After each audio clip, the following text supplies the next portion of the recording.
प्रश्न: कोन कशापासून तयार होतो? उत्तर: एकाच बिंदूपासून निघणाऱ्या दोन किरणांपासून कोन तयार होतो. ज्या समान बिंदूपासून दोन किरणे निघतात, त्या बिंदूला शिरोबिंदू म्हणतात आणि त्या दोन किरणांना कोनाच्या भुजा म्हणतात. लक्षात ठेवा, कोनाचे भाग आहेत शिरोबिंदू आणि भुजा. शून्य कोन. शून्य अंश मापाच्या कोनाला शून्य कोन म्हणतात.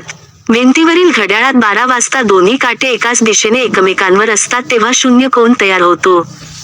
लघुकोन. 0 अंश पेक्षा जास्त आणि 90 अंश पेक्षा कमी मापाच्या कोनाला लघुकोन म्हणतात. 2 वाजता भिंतीवरील घड्याळात तास काटा 2 वर आणि मिनिट काटा 12 वर असताना लहानसा लघुकोन दिसतो. काटकोन. 90 अंश मापाच्या कोनाला काटकोन म्हणतात. भिंतीवरील घड्याळात 3 वाजता दोन्ही काट्यांमध्ये परफेक्ट एल आकाराचा काटकोन तयार होतो. विशालकोन. 90 अंश पेक्षा जास्त आणि 180 अंश पेक्षा कमी मापाच्या कोनाला विशालकोन म्हणतात. 4 वाजता भिंतीवरील घड्याळात तास काटा 4 वर गेल्यावर मोठा विशालकोन स्पष्टपणे दिसतो. सरळ कोन. 180 अंश मापाच्या कोनाला सरळ कोन म्हणतात. भिंतीवरील घड्याळात 6 वाजता दोन्ही काटे विरुद्ध दिशेला सरळ रेषेत असतात. प्रविशाल कोन. 180 अंश पेक्षा जास्त आणि 360 अंश पेक्षा कमी मापाच्या कोनाला प्रविशाल कोन म्हणतात. 7 वाजता भिंतीवरील घड्याळात आतला कोन 210 अंश हा प्रविशाल कोन आहे. पूर्ण कोन. 360 अंश मापाच्या कोनाला पूर्ण कोन म्हणतात. भिंतीवरील घड्याळात 12 वाजता काटा पूर्ण वर्तुळ फिरून पुन्हा त्याच जागी येतो तेव्हा पूर्ण कोन होतो. कोटिकोन. कोटिकोन म्हणजे काय?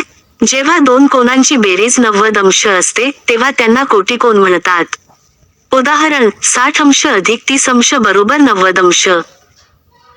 पूरक कोन. पूरक कोन म्हणजे काय? जेव्हा दोन कोनांची बेरीज 180 अंश असते, तेव्हा त्यांना पूरक कोन म्हणतात.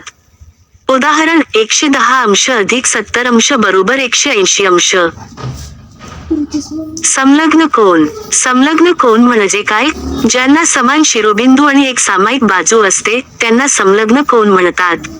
रेषीय जोडीतील कोन. रेषीय जोडी म्हणजे काय?